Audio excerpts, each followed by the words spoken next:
आप लोगों को ऑस्मोसिस पढ़ा दिए थे और डिफ्यूजन पढ़ाए थे ना। हम लोग लाइव क्लास आपका जो चला था उस लाइव क्लास में आपका ऑस्मोसिस हम पढ़ा दिए हैं। आपका डिफ्यूजन क्या होता है ये भी आपको हम बता दिए हैं। ठीक है। अब ऑस्मोसिस की बात करें, नहीं तो ऑस्मोसिस से ही जुड़ा होता है आपका ऑस्मोटिक प्रेशर। ठीक है। तो ऑस्मोसिस में हम आपको बताए थे, अगर आपको याद हो तो ऑस्मोसिस में हम आपको बताए थे कि एक बर्तन होता है, उस बर्तन में एक तरफ अर्धपारगम्य झिल्ली होता है, एक तरफ बोल रहे हैं बीचों बीच, बीचों बीच क्या होता है, अर्धपारगम्य झिल्ली होता है। और उस अर्धपारगम्य झिल्ली के एक तरफ लेते हैं तनु विलयन और एक तरफ लेते हैं सांद्र विलयन, ये बताया गया था। नहीं, हम बताए थे कि तनु विलयन जो होता है उसका वाष्पदाब ज्यादा होता है और सांद्र विलयन का वाष्पदाब जो होता है वो कम होता है, ये बताया गया था। और विलायक का जो प्रवाह होता है, सेमी परम मेम्ब्रेन से सिर्फ विलायक ही पास करता है। विलायक का जो प्रवाह होता है वो होता है तनु विलयन से सांद्र विलयन की तरफ। कहाँ होता है, तनु विलयन से सांद्र विलयन की तरफ विलायक का प्रवाह होता है। ठीक है। तो तनु विलयन से सांद्र विलयन की तरफ विलायक का प्रवाह क्यों होता है, क्योंकि तनु विलयन का वाष्पदाब ज्यादा और सांद्र विलयन का वाष्पदाब कम। नहीं तो ये दोनों विलयन जब एक दूसरे के कांटेक्ट में आएंगे तो ये अपने वाष्पदाब को बराबर करना चाहेंगे। नहीं, और वाष्पदाब को बराबर करने के लिए ही तनु विलयन से सांद्र विलयन की तरफ विलायक का प्रवाह होता है, बताया गया था। नहीं तो सब लोग लाइव क्लास वाला वीडियो देखे हैं ना, बताइए। जब हम पढ़ाते हैं लाइव क्लास में तो बहुत गधा है, बताइए कितना लोग जुड़ते हैं, हैं 38 50 60, ये स्थिति है। नहीं, सोचिए कितना कम लोग जुड़ते हैं। नहीं, उसमें जुड़ने से थोड़े ना हमको पैसा भाई मिल रहा है। आप लाइव क्लास में जुड़ जा रहे हैं तब हमको पैसा भेटा जाएगा, नहीं मत जुड़ो। उसमें तो वीडियो क्वालिटी कम करने का भी ऑप्शन है आपके पास। ध्यान रखिएगा, जब भी लाइव क्लास जुड़ चलता है तो लाइव क्लास में आप उस समय जुड़ के पढ़ लीजिएगा ना, तो पढ़ लीजिएगा, बाद में आप हाथ टालते जाइएगा और वो आप पे लोड हो जाएगा। बस में आ रहा है ना। तो इसलिए जब भी लाइव क्लास चले तो उस समय लाइव क्लास में जुड़ने का आदत डालिए कि लाइव क्लास में जुड़ना चाहिए हमको, उस समय ही क्लास कर लेना है। हाँ, किसी कारण से नेटवर्क प्रॉब्लम रहा, कुछ प्रॉब्लम रहा तो भले इग्नोर हो गया, नहीं लेकिन कोशिश कीजिए कि उस समय ही जुड़ के कंप्लीट कर लें। ठीक है, चलिए। तो ऑस्मोटिक प्रेशर पार्ट 2, चलिए भाई देखो। तो यहाँ एक फोटो बनाया गया है, पहले इस फोटो को ध्यान से देखो। इस फोटो में बीच में एक dot dot dot dot line खींचा हुआ है, नहीं इस बर्तन में। तो ये जो डॉट डॉट लाइन खींचा हुआ है यही हमारा क्या है, एसपीएम। ये हमारा है अर्धपारगम्य झिल्ली।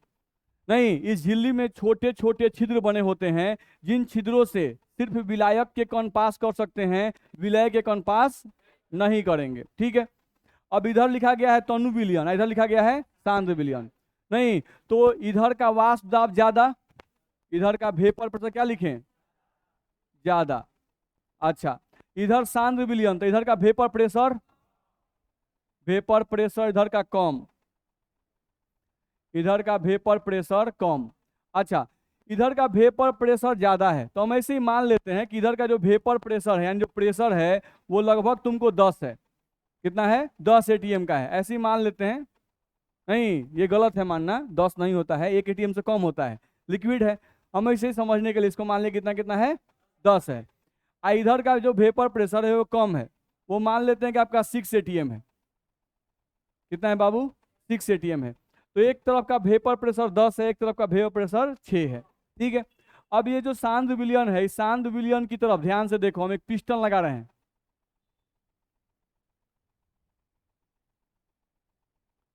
ये एक पिस्टन है। नहीं, पिस्टन का मतलब एक ऐसा यंत्र है जिसको पकड़ के हम नीचे दबा सकते हैं या उठा सकते हैं, ध्यान रखना है। तो ये तुम्हारा एक पिस्टन हो गया, ध्यान रखना है। ठीक है, हम यहाँ लिख देना कि क्या है, पिस्टन। ठीक है, ये पिस्टन हो गया। अब इधर प्रेशर 10, इधर प्रेशर 6। अगर हम क्या करें कि पिस्टन पर एक्सटर्नल प्रेशर यानी बाहरी प्रेशर यहां पर लगा दें 4 एटीएम का, 4 एटीएम के प्रेशर को दबा दें। ठीक है, तो देखो, तो इधर टोटल प्रेशर था 10, इधर पहले था 6, और 4 एटीएम का एक्सटर्नल प्रेशर लगा दिया जाए तो 6 और 4 मिलके टोटल प्रेशर कितना हो जाएगा? 10। नहीं, तो हम यहाँ पे बोल सकते हैं कि एक्सटर्नल प्रेशर के बाद, एक्सटर्नल प्रेशर के बाद, एक्सटर्नल प्रेशर के बाद अगर बात कर रहे हैं, नहीं तो सांद्र विलयन पर, सांद्र विलयन पर कुल दाब कितना हो गया? कुल दाब तुमको हो गया 10 एटीएम का। सांद्र विलयन पर कुल दाब तुमको कितना हो गया बाबू? 10 एटीएम का। तो दोनों तरफ दाब बराबर हो गया कि नहीं हो गया? हो गया। अगर दोनों तरफ दाब बराबर हो गया तो ये बताओ, क्या विलायक का प्रवाह अब तनु विलयन से सांद्र विलयन की तरफ विलायक का प्रवाह होगा?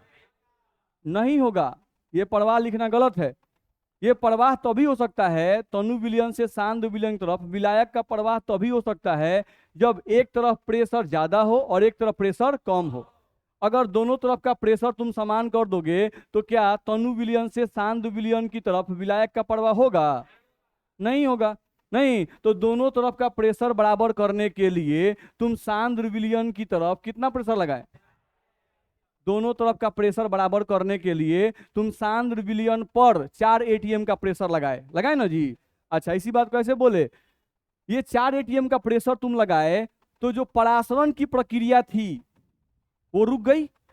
नहीं रुक गई। क्या परासरण का मतलब? क्या विलायक का प्रवाह तनु विलयन से सांद्र विलयन की तरफ, विलायक का प्रवाह तनु विलयन से सांद्र विलयन की तरफ, ये रुक गया कि नहीं रुक गया? रुक गया। यानी परासरण की प्रक्रिया रुक गई। कितना प्रेशर लगाने से? 4 एटीएम प्रेशर लगाने से। तो अब परासरण दाब का परिभाषा हम लोग बोल रहे हैं। परासरण की प्रक्रिया को रोकने के लिए, परासरण की प्रक्रिया को रोकने के लिए सांद्र विलयन पर जितना न्यूनतम दाब लगाया जाता है उसी दाब को परासरण दाब कहते हैं। परासरण की प्रक्रिया को रोकने के लिए सांद्र विलयन पर जितना न्यूनतम दाब लगाया जाता है उसी दाब को क्या कहते हैं? परासरण दाब। तो ये क्या है?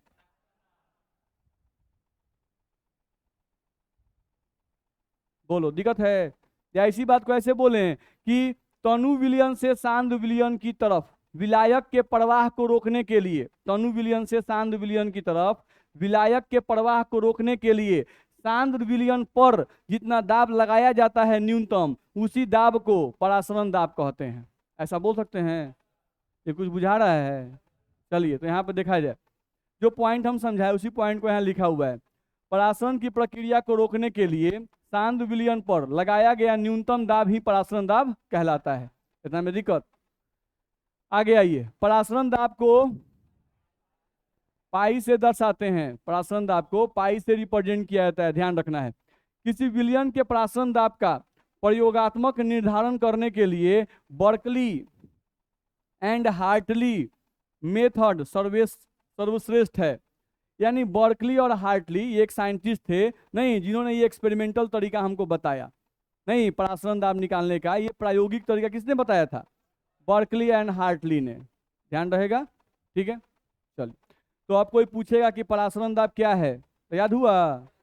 क्या बोलेंगे?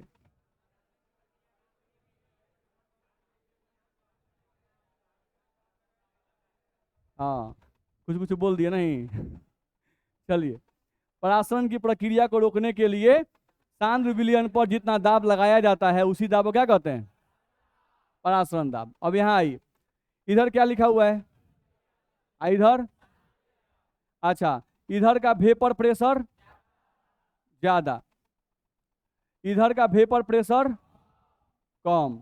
अच्छा, इधर का वेपर प्रेशर ज्यादा, तो मान लेते हैं इसी प्रेशर इधर का 10, कितना मान लिए? 10। इधर का प्रेशर मान लिए 6। ठीक है। अच्छा, यहाँ एक पिस्टन लगा रहे हैं, देखो ये पिस्टन हो गया। ठीक है, अब इस पिस्टन पर तुम ध्यान दो कि हम प्रेशर लगा दिए 6 एटीएम का। तो अब 6 एटीएम का प्रेशर लगाओगे तो इसको और इसको मिला के अब तुम्हारे पास कुल दाब कितना आ जाएगा? कुल दाब तुम्हारे पास आ गया 12 एटीएम। चलो, इधर कुल दाब कितना है? तो अब इधर का प्रेशर ज्यादा हो गया, इधर का प्रेशर क्या हो गया? कम हो गया। तो इधर का प्रेशर ज्यादा हो जाएगा, इधर का प्रेशर कम हो जाएगा, तो विलायक का प्रवाह सांद्र विलयन से तनु विलयन की तरफ होगा कि नहीं होगा? होगा ना? नहीं। तो ये जो प्रक्रिया है, इस प्रक्रिया को कहते हैं प्रतिलोम परासरण। क्या कहते हैं इसे? प्रतिलोम परासरण। अच्छा ये बताओ, दोनों तरफ के दाब को बराबर करने के लिए, नहीं, हम लोग इधर कितना प्रेशर लगाते? 4। पहले से इस पर देखा जाए तो पहले से 6 था। नहीं, पहले से कितना था? 6। नहीं, अगर हमको तनु विलयन से सांद्र विलयन की तरफ विलायक के प्रवाह को रोकना था, नहीं, तो हम लोग कितना दाब लगाते? 4। तो उस 4 एटीएम को आप क्या कहते हैं? परासरण दाब। ठीक है, 4 एटीएम क्या कहते हैं? परासरण दाब। लेकिन यहाँ पर परासरण दाब से ज्यादा दाब लगाया गया कि कम दाब लगाया गया? ज्यादा दाब लगाया गया। नहीं, तो हम परिभाषा बोल रहे हैं, सांद्र विलयन पर, सांद्र विलयन पर परासरण दाब से ज्यादा दाब लगा दिया जाए, सांद्र विलयन पर परासरण दाब से ज्यादा दाब लगा दिया जाए, तो विलायक का प्रवाह सांद्र विलयन से तनु विलयन की तरफ होने लगता है। नहीं, अर्थात परासरण की प्रक्रिया उल्टी हो जाती है। परासरण की प्रक्रिया क्या होती है? उल्टी हो जाती है। इसी प्रक्रिया को प्रतिलोम परासरण या विपरीत परासरण कहते हैं। बुझाया? देखा जाए, वही शायद लिखा हुआ है, यदि सांद्र विलयन पर परासरण दाब से ज्यादा दाब लगाया जाए, सांद्र विलयन पर परासरण दाब से ज्यादा दाब, परासरण दाब होता कितना होता? 4 एटीएम होता। ठीक है, परासरण दाब से ज्यादा दाब लगाया जाए तो विलायक का प्रवाह सांद्र विलयन से तनु विलयन की तरफ होने लगता है, अर्थात परासरण की प्रक्रिया विपरीत हो जाती है। इसी प्रक्रिया को प्रतिलोम परासरण कहते हैं। बुझाया? दिक्कत है? नहीं, तो परासरण दाब क्या है ये समझ में आ गया? नहीं, तो परासरण की प्रक्रिया को रोकने के लिए सांद्र विलयन पर जो दाब लगाया जाता है उसी को परासरण दाब कहते हैं। नहीं, कोई पूछ दिया प्रतिलोम परासरण क्या है, तो बोल दिया कि भाई सांद्र विलयन पर यदि परासरण दाब से ज्यादा दाब लगा दिया जाए तो विलायक का प्रवाह सांद्र से तनु विलयन की तरफ होने लगता है। नहीं, यानी परासरण की प्रक्रिया उल्टी हो जाती है, विपरीत हो जाती है। इसी विपरीत परासरण को प्रतिलोम परासरण कहते हैं। परेशानी है? चलिए, प्रतिलोम परासरण जो है, इसका उपयोग जो है वो समुद्री जल से शुद्ध जल प्राप्त करने के लिए किया जाता है। समुद्री जल, तो समुद्री जल में क्या होता है? पानी और नमक।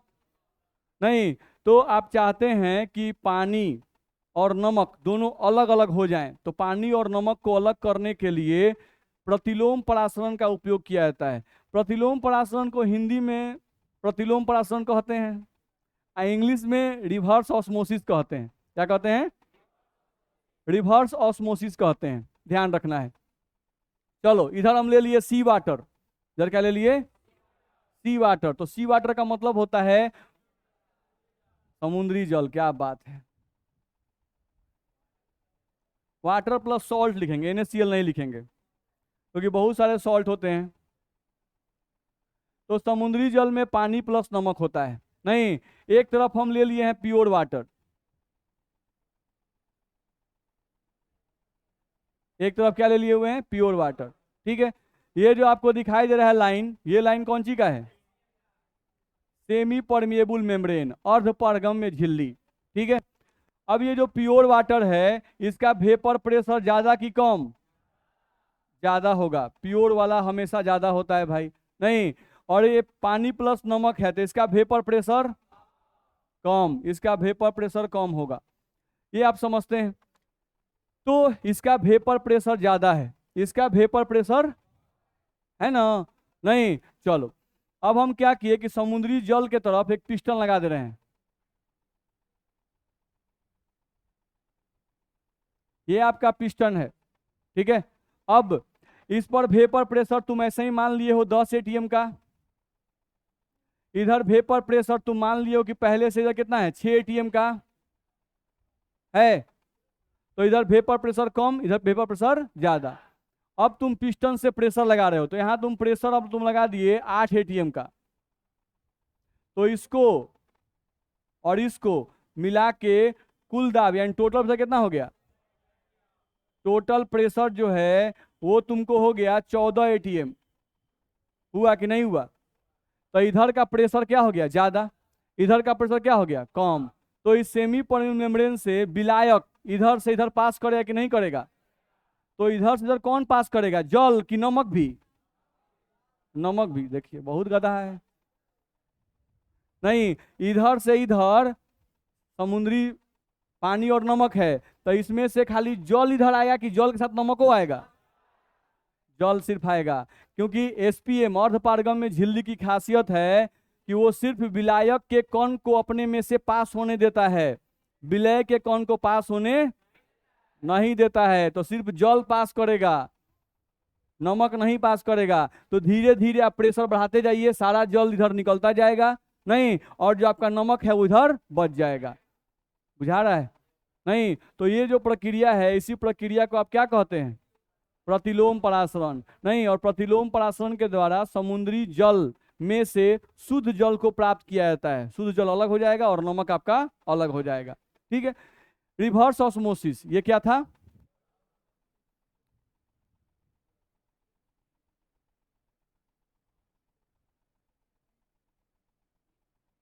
Reverse osmosis. नहीं, इसी रिवर्स ऑस्मोसिस को आप शॉर्ट फॉर्म में क्या कहते हैं, आरओ। आरओ का पानी पीते हैं कि नहीं पीते हैं? वही तो है।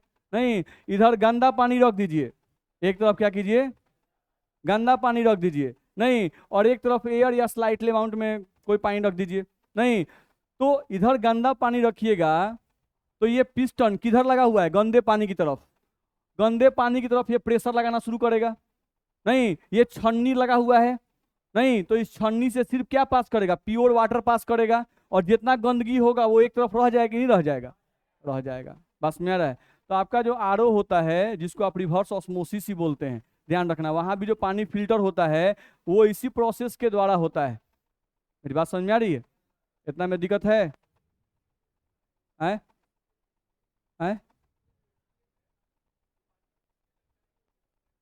नहीं, आर्टिफिशियल लगता है, नेचुरल नहीं लगता है। नेचुरल का यूज ना के बराबर होता है, बहुत कम यूज होता है।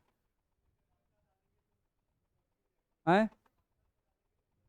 कौन डालेंगे तो? पत्ता को? हाँ, नहीं ना, नेचुरल वाला यूज कम होता है, ज़्यादातर आर्टिफिशियल ही यूज किया जाता है। नेचुरल तब तक ही यूज होता है जब तक आर्टिफिशियल आप खोज नहीं किए रहते हैं।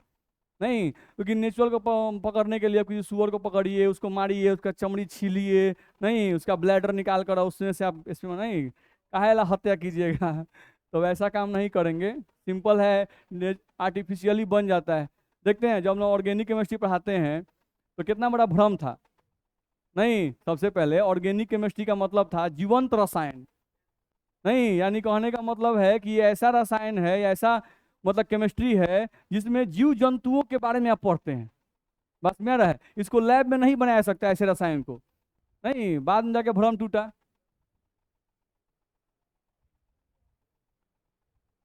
चलिए अगले पॉइंट पे आ जाइए। अगला पॉइंट है आपका वांटॉप लॉ ऑफ ऑस्मोटिक प्रेशर। नहीं, यानी अब हम लोग को ऑस्मोटिक प्रेशर, ऑस्मोटिक कितना से पढ़ रहे हैं, ऑस्मोटिक प्रेशर निकालने का कोनो फॉर्मूला होता होगा, नहीं, तो अब उसके फॉर्मूला के बारे में पढ़ना है, उसके बारे में कुछ और पॉइंट पढ़ना है। तो परासरण दाब के मतलब तो हम लोग समझ गए, नहीं, कि भाई परासरण की प्रक्रिया को रोकने के लिए सांद्र विलयन पर जो दाब लगाया जाता है उसी क्या कहते हैं, परासरण दाब कहते हैं। नहीं, अब उसके बारे में कुछ और पॉइंट कह रहा है, उस पॉइंट समझा जाए। यहाँ पर पाई का मतलब है परासरण दाब। परासरण दाब समानुपाती है सांद्रता के। नहीं, ये सी क्या है,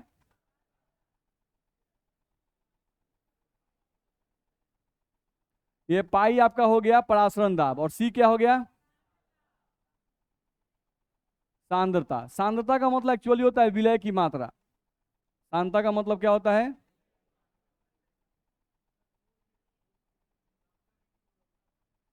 सांद्रता। यहाँ पर सांद्रता में अगर देखा जाए तो सांद्रता नापने के लिए यहाँ पर मोलारता का उपयोग किया जाता है, ध्यान रखना है। यहाँ पर सांद्रता मापने के लिए क्या यूज किया जाता है, मोलारता को। ठीक है। तो मोलारता का मतलब भी विलय की मात्रा ही होता है, वही 1 लीटर विलयन में उपस्थित विलय के मोलों की संख्या क्या कहते हैं, मोलारता कहते हैं। तो ये भांटॉप लॉ कहता है परासरण दाब के लिए, परासरण दाब के लिए भांटॉप वैज्ञानिक का नाम है, भांटॉप क्या है, भांटॉप लॉ मतलब नियम, हिंदी में लिख देना।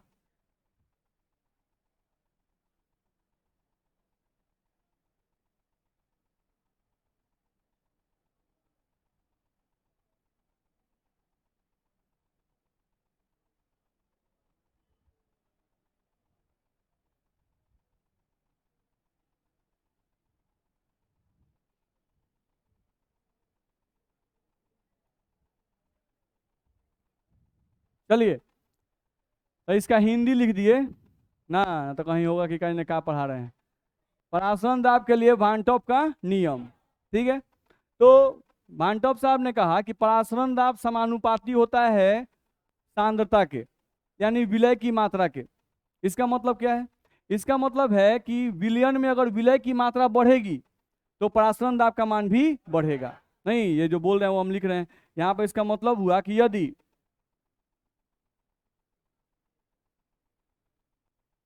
विलयन में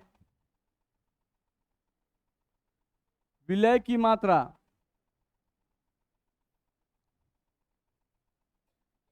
बढ़ेगी तो परासरण दाब का मान भी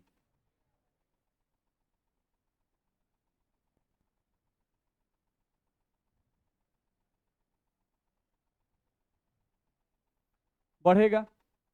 ठीक है, समानुपाती का मतलब ही ना होता है भाई, सीधा संबंध है। सीधा संबंध का मतलब विलय की मात्रा अगर बढ़ाइएगा तो परासरण दाब का मान भी बढ़ जाएगा।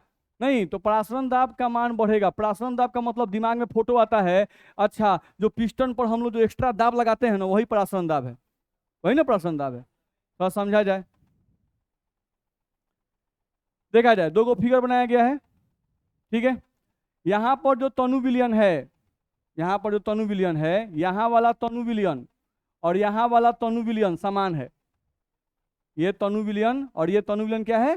समान है। नहीं तो अगर समान है तो अगर इसका प्रेशर आप माने हैं 10 एटीएम, तो इधर वाले तनु विलयन का प्रेशर कितना होगा? 10 एटीएम ही होगा, कि दोनों क्या माने हैं? समान।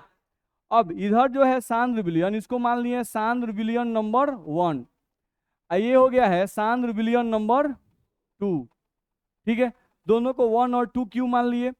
क्योंकि सांद्र विलयन में इसमें विलय की मात्रा, इसमें जो है विलय की मात्रा जो है वो आपको 5 ग्राम है। कितना है? 5 ग्राम। और ये जो सांद्र विलयन है इसमें विलय की मात्रा 10 ग्राम है। इसमें विलय की मात्रा कितनी है बाबू? 10 ग्राम। तो दोनों में विलय की मात्रा सेम है कि अलग अलग? तो दोनों को सेम सांद्रता कहेंगे? नहीं, दोनों का अलग अलग सांद्रता कहेंगे। नहीं, विलय का नेचर दोनों में सेम है। अगर इसमें यूरिया तो उसमें भी यूरिया, नहीं तो अभी नवीन जी का क्वेश्चन आया था, नहीं उसमें घबरा जाता। तो यहाँ पर ये 5 ग्राम और वो 10 ग्राम। बात समझ में आ रहा है? तो दोनों में विलय सेम है। मान लो इसमें अगर यूरिया है तो इसमें भी क्या है? यूरिया है। यानी इसमें 5 ग्राम यूरिया, इसमें 10 ग्राम यूरिया, दोनों की सांद्रता क्या है? अलग अलग। ठीक है, इतना में दिक्कत? चलो, अब ये बताओ, ये जो सांद्र विलयन है इसका प्रेशर, इस सांद्र विलयन का प्रेशर इसके प्रेशर से ज्यादा कि कम? कम। ये तनु विलयन है, ये सांद्र विलयन है, तो तनु विलयन का वेपर प्रेशर ज्यादा होता है, सांद्र का कम होता है, तो इसके सापेक्ष में क्या होगा? कम होगा। तो इसका प्रेशर हम मान लिए कि कुछ भी 8 एटीएम। कितना मान लिए? इससे कम है, ठीक है। चलो अब यहां आ जाओ, इसमें जब विलय की मात्रा 5 ग्राम है, इस सांद्र विलयन में जब विलय की मात्रा कितनी है? 5 ग्राम, तो वेपर प्रेशर 8 एटीएम। अच्छा, इसमें विलय की मात्रा 5 से 10 हो गई, दुगनी हो गई। तो विलय की मात्रा अगर बढ़ेगी तो वाष्प दाब का मान बढ़ेगा कि घटेगा? घटेगा। वाष्प दाब क्या होगा? घटेगा। ध्यान रखना, जैसे जैसे विलय की मात्रा बढ़ते जाती है वाष्प दाब का मान क्या होता है? घटता जाता है। ये सब बुझाता है ना? नहीं है तो बहुत बचा है कि कहीं कब मन करता है बढ़ता है बोल देता है, जब मन करता है घटता है बोल देता है। नहीं, तो ये सब बुझाना चाहिए। हम अपने मन से नहीं बोलते हैं, बुझाता है ना आप लोग को?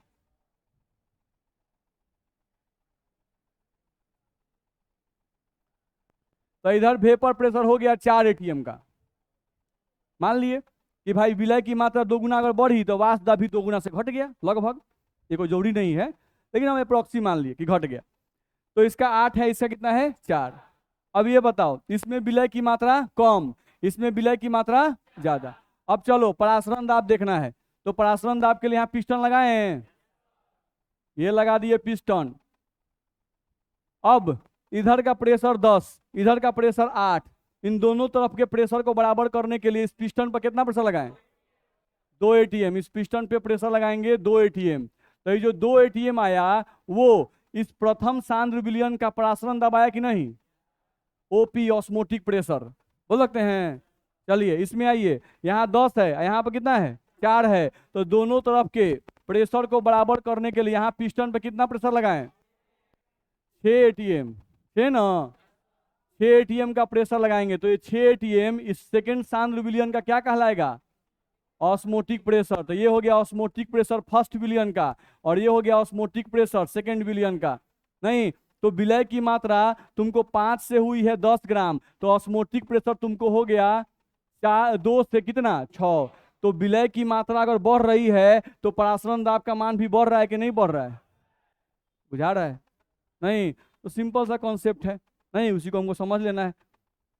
मेरी बात समझ आ रही है। तो कोई पूछता है, अगर कोई पूछ दिया कि भाई विलय की मात्रा बढ़ाने से परासरण दाब का मान बढ़ जाता है, ऐसा कैसे, नहीं आपको लिखने के लिए आएगा, विलय की मात्रा बढ़ाने से परासरण दाब का मान बढ़ जाता है ऐसा कैसे, तो आपको ऐसा ही समझाना होगा, दोनों फिगर बनाना पड़ेगा। बस मेरा है, फर्स्ट फिगर में आपको यहाँ दिखाना होगा कि यहाँ पर दोनों विलयनों के परासरण दाब का जो दोनों विलयनों के जो दाब का अंतर है वही ना परासरण दाब है। देख रहे हो यहाँ पे कितना है 8, यहाँ पे कितना है 10, इसका अंतर कितना है 2, तो वही तो परासरण दाब है। नहीं तो यहाँ पर हम लोग देख रहे हैं कि जब विलय की मात्रा कम है, नहीं तो उस समय इसका वाष्प दाब थोड़ा सा अमाउंट से घटा, तो दोनों विलयनों के दाब का जब अंतर निकालेंगे तो यहाँ पर दाब का अंतर अर्थात परासरण दाब का मान यहाँ बहुत ज्यादा नहीं आएगा। नहीं लेकिन यहाँ पर जैसे ही विलय की मात्रा बढ़ेगी वाष्प दाब बहुत तेजी से नीचे आएगा, वाष्प दाब जब बहुत तेजी से नीचे आएगा, नहीं तब दोनों विलयनों के दाब का जब अंतर निकालेंगे तो उस दाब का अंतर ज्यादा आ जाएगा, नहीं अर्थात परासरण दाब का मान ज्यादा आ जाएगा। मेरा बात बुझा रहा है, कुछ कुछ बुझाया लेकिन लिखाया कैसे, तो लिख के लाना है। बस मेरा है, अपने से सोच के लिख के लाना है सजा के। बस मेरा है, दोनों फिगर बनाएंगे और दोनों फिगर में आप बनाएंगे या वहां पर समझा के लिखेंगे कि सांद्र विलयन में विलय की मात्रा हम मान लिए कि 5 ग्राम है, नहीं तो यहाँ पर दोनों विलयनों के दाब का अंतर कम आएगा, यहाँ पर विलय की मात्रा बढ़ गई तो वाष्प दाब घट गया, तो यहाँ पर दोनों विलयनों के दाब का यानी वाष्प दाब का अंतर क्या आएगा, ज्यादा आएगा, इसलिए यहाँ पर परासरण दाब ज्यादा, यहाँ परासरण दाब कम। ठीक है, कुछ कुछ बुझाया। चलिए तो भान टॉप लॉ ऑस्मोटिक प्रेशर का प्रथम नियम आपको समझ में आ गया कि नहीं आया, तो ये प्रथम नियम था जो आपको हम समझाए, नहीं कि परासरण दाब सांद्रता के समानुपाती होता है, अर्थात विलय की मात्रा यानी सांद्रता अगर बढ़ेगी तो परासरण दाब का मान भी बढ़ेगा। बोलो दिक्कत है, आगे आ जाइए। अब भान टॉप लॉ का सेकेंड नियम क्या है, दूसरा नियम, नहीं भान टॉप का सेकेंड नियम क्या है, तो पाई डायरेक्टली प्रोपोर्शनल टू टी, तो पाई का मतलब वही परासरण दाब और टी का मतलब टेम्परेचर, टी का मतलब टेम्परेचर। जागो गधा, तुम्ही को बोल रहे हैं, पूरा क्लास जब से शुरू हुआ है हम लोग अब इसको बोले अब बोले, लेकिन पढ़ाने के चक्कर में बोल नहीं पा रहे थे। सुतने से होगा, सुते सुते सुते सुते टाइम सब बीत जाएगा गधा कहीं का। रात में नहीं सोया था, रात में लोग सोते हैं ना भाई, 5 घंटा 6 घंटा भरपूर सोते हैं। बस मेरा है, सुबह उठते हैं कोचिंग जाना पड़ता है तो कोचिंग वाले गड़ी आते हैं, नहीं हैक तोड़ी के कोचिंग खोल दिया है, नहीं ये हाल है। लाइव क्लास चलाइए तो उससे ही बच्चा गाली देने वाला होता है, हैक रे एगो इनका अलगे ड्रामा लगा रहता है, एगो बंद हुआ है ऊपर से एगो लाइव क्लास मारते हैं टप दे धीरे से, नहीं ये अलगे ड्रामा है। तो कुछ भी कीजिए, आदमी का जो नेचर है ना वो नेचर ही एकदम आलसीपन का। कोई भी आदमी जो है वो कंफर्ट जोन से बाहर नहीं निकलना चाहता है, बड़ा मेहनत लगता है कंफर्ट जोन से बाहर निकलने के लिए, एक्चुअली कोचिंग जाने के लिए, एक्चुअली पढ़ने के लिए, एक्चुअली होमवर्क बनाने के लिए, याद करने के लिए, हर एक काम करने के लिए ना अंदर से हमेशा आपको एक्टिव रखवाना पड़ता है, आप रहते नहीं हैं। बस मैं आपको एक्टिव अपने को करवाना पड़ता है, एक्टिव रहो ना ना, एक्टिव रहो, मन हार रहा है लेकिन एक्टिव रहो, बस मेरा तभी लाइफ है। नहीं तो कंफर्ट जोन में जहाँ गए तो समझिए कि मर गए। इसलिए पढ़िए, बस मेरा सोने के लिए टाइम बनाया गया उस टाइम पे सोइए, या जिस टाइम पे कोई काम नहीं है उलट जाइए, जिस टाइम पे कोई काम नहीं हो, जो अनवांटेड आप लोग बात करते हैं, अनवांटेड मोबाइल देखते हैं, मोबाइल देखते हैं आंख दर्द करता है, दिमाग डेविएट करता है, आपको पता नहीं चलता है आप कितना देर देख गए। बस मेरा इस सबसे बेस्ट ऑप्शन है सो जाइए, बस मेरा है, जब भी आपको लगे कि मेरे पास खाली टाइम है, नहीं आपको कुछ करने का मन नहीं कर रहा, नहीं पढ़ने का मन कर रहा है, एकदम सो जाइए। नहीं आधा घंटा 1 घंटा सो जाइए, उठिएगा फिर फ्रेश जाएगा, फिर दिमाग फ्रेश हो, फिर पढ़ना शुरू कर दीजिए। बस मेरा है, ये सबसे बेस्ट ऑप्शन होता है। मतलब हम अपने लिए यही करते हैं। अगर थोड़ा देर भी मोबाइल हम देखें, नहीं तो हम बोलता नहीं फालतू टाइम वेस्ट जा रहा है, थोड़ा सा देखेंगे फिर हटाएंगे, हम सो जाएंगे। यहाँ पर भी देखिएगा हम सो जाते हैं, हमको कोई फर्क नहीं पड़ता, आराम से सो जाइए। आधा घंटा 1 घंटा सो जाइए, रात को 1 2 घंटा बढ़ जाएगा। नहीं दिन में 1 2 घंटा सो जाइए, रात का 1 2 घंटा बढ़ा लीजिए पढ़ने का। याद रखिएगा 12th का लाइव क्लास हम लोग पढ़ाते थे, जिसमें क्रैश कोर्स पढ़ाते थे, तो रात को 11 बजे भी लाइव जाते थे। नहीं 11 बजे भी लाइव जाएंगे, और उस समय भी 70 80 100 बच्चे जुड़ जाते थे पढ़ने के लिए। नहीं काहे भाई, तो 12th का एग्जाम है अब 1 महीना के बाद। नहीं तो उस समय आप नहीं चाह के भी आप जागे रहिएगा, भाई पढ़ लो।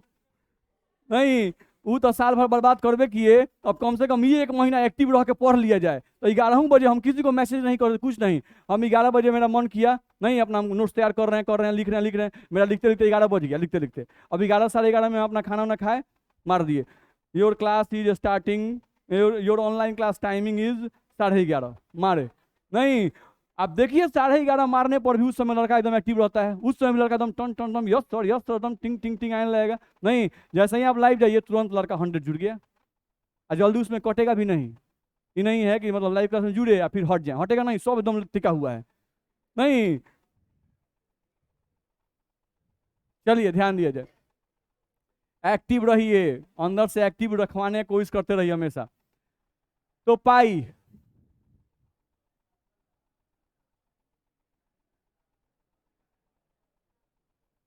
टी, ताप, यानी इसका मतलब है कि यदि आप ताप बढ़ाइएगा तो पराशरण दाब का मान बढ़ेगा।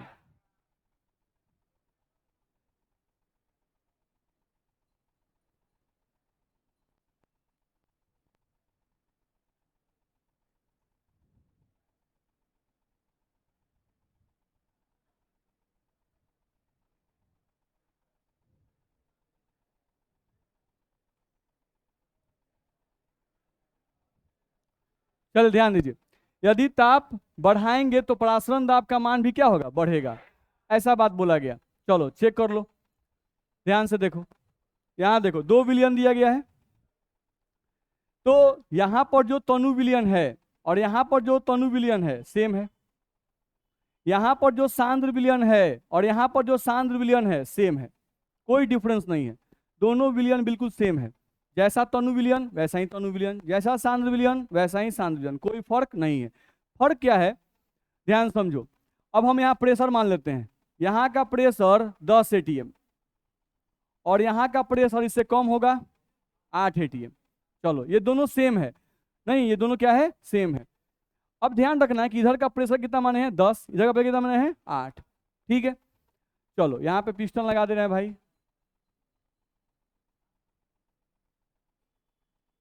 चलो यहाँ पर टेम्परेचर अभी हम लिए हुए हैं 25 डिग्री सेल्सियस, कितना लिए हुए हैं 25 डिग्री सेल्सियस। अब ये बताओ कि इन दोनों तरफ के प्रेशर को बराबर करने के लिए यहाँ कितना प्रेशर लगाएंगे, 2 atm का। ये जो प्रेशर तुम लगाते हो, इसी प्रेशर को तुम क्या कहते हो, ऑस्मोटिक प्रेशर। ये फर्स्ट का हो गया, इतना में दिक्कत है। चलो अब तुम्हारा टेम्परेचर था 25, अब तुम यहाँ किए कि इसका टेम्परेचर जो था वो तुम कर दिए 50 डिग्री सेल्सियस। नहीं तो अगर ताप बढ़ाएंगे तो ताप बढ़ाने से वाष्प दाब का मान बढ़ेगा, नहीं अगर टेम्परेचर बढ़ाएंगे तो ज़्यादा वाष्प बनेगा, अणुओं की गतिज बढ़ जाती है। तो अगर आप इसका ताप बढ़ाओगे तो तनु विलयन का वाष्प दाब पहले से कितना था 10, अब इस तनु विलयन का वाष्प दाब हो जाएगा 20, कितना हो जाएगा 20। इस सांद्र विलयन का वाष्प दाब था 8, अब इसका वाष्प दाब हो जाएगा 16। आप टेम्परेचर 2 गुना किए हैं, 25 से 50 किए हैं, तो वाष्प दाब भी दोनों का 2 गुना हो जाएगा, होगा कि नहीं होगा, होगा। अब जब वाष्प दाब 2 गुना हो गया तो हमको अब निकालना है कि ये जो विलयन है इसका पराशरण दाब कितना होगा। तो यहाँ पर 16 में से 20 में से 16 कितना 4, तो यहाँ पे प्रेशर कितना आ गया 4 atm। तो यही 4 atm ना पराशरण दाब है जी, सॉल्यूशन नंबर 2 का। तो देख लो टेम्परेचर जब तुम्हारा 25 से 50 हुआ तो पराशरण दाब 2 atm से 4 atm हुआ कि नहीं हुआ, हुआ। तो ताप बढ़ाने पर भी पराशरण दाब का मान बढ़ता है। नहीं तो क्यों बढ़ता है, तो ऐसा ही आपको लिखना पड़ेगा। नहीं, आपको 2 विलियन बनाने होंगे, फर्स्ट विलियन सेकेंड विलियन। इसका फर्स्ट केस में 25 डिग्री सेल्सियस पर आपको दिखाना होगा क्या केस है, और 50 डिग्री सेल्सियस में यहाँ पर क्या केस है वो आपको दिखाना होगा। इन दोनों को शो ऑफ करके आप चाहिएगा तो आसानी से बता दीजिएगा कि ताप बढ़ाने पर प्रासरण दाब क्यों बढ़ जाता है। तो ये सब होमवर्क है। पहला होमवर्क क्या मिला कि सांद्रता बढ़ाने पर प्रासरण दाब क्यों बढ़ जाता है, वो आपको हम फिगर समझा दिए, आपको लिखना है लैंग्वेज में। ताप बढ़ाने से प्रासरण दाब का मान क्यों बढ़ जाता है वो फिगर से हम समझा दिए, इसको लैंग्वेज में आपको अपने से डालना है। चला जाएगा ना, तो ये सब जरूर डाल दीजिएगा, ठीक है। हाँ, अब एक बात और, हम लोग एक आपका चैप्टर है, लास्ट चैप्टर है, केमिस्ट्री इन एवरीडे लाइफ, दैनिक जीवन में रसायन, 4-5 क्लास का है, नहीं मुश्किल 4-5 क्लास है। तो उसका 4-5 क्लास जो है वो 4-5 क्लास हम लोग मतलब अभी नहीं, 1-2 क्लास के बाद उसका लाइव क्लास स्टार्ट करेंगे। हाँ लाइव क्लास, उसका रिकॉर्डेड क्लास नहीं है मेरे पास, बस मैं है उसका रिकॉर्डेड क्लास जो है वो क्लास का वीडियो है, तो क्लास वाला वीडियो नहीं हो पाता उसमें, कभी पीटने वाला वीडियो चला आता है, कभी किसी को नहीं होता है काहे सो रहा है रे, नहीं, तो ये सब नहीं, हम लाइव क्लास लेंगे उसका, ठीक है। तो उसका लाइव क्लास हम आपका 1-2 दिन में स्टार्ट करेंगे, उसका नोट्स हम कुछ तैयार कर रहे हैं, जैसे ही तैयार हो जाता है तो बहुत आसान चैप्टर है, दैनिक जीवन रसायन यानी कि दवाई के बारे में पढ़ना है, नहीं तो हम लोग उसको पढ़ लेंगे, आसान चैप्टर है, आधा घंटा 45 मिनट रोज लाइव क्लास करेंगे, 4-5 क्लास में खत्म हो जाएगा, बस में है ना है। ये अब खत्म है, ये हमको लगता है 2 या 3 क्लास लगना चाहिए। अब want of factor last topic है इसका, ऑस्मोटिक और कोलगेटिव आपका खत्म हो गया, अब लास्ट आपका वही बच गया वांट ऑफ फैक्टर आई और अल्फा, बस 2 टॉपिक रह गया, उसी में जितना टाइम लगे, तो 1-2 क्लास और लगे, कल परसों 2 दिन में खत्म हो जाना चाहिए, ठीक है। उसके बाद सॉलिड स्टेट स्टार्ट कर देंगे, नहीं सॉलिड स्टेट स्टार्ट कर देंगे है? हाँ बोलिए। हाँ तो वांट ऑफ लॉ पढ़ेंगे, वांट ऑफ लॉ नहीं होता है वो, वांट ऑफ फैक्टर होता है आई, वो आयन पे डिपेंड करता है, वो उसी में आएगा।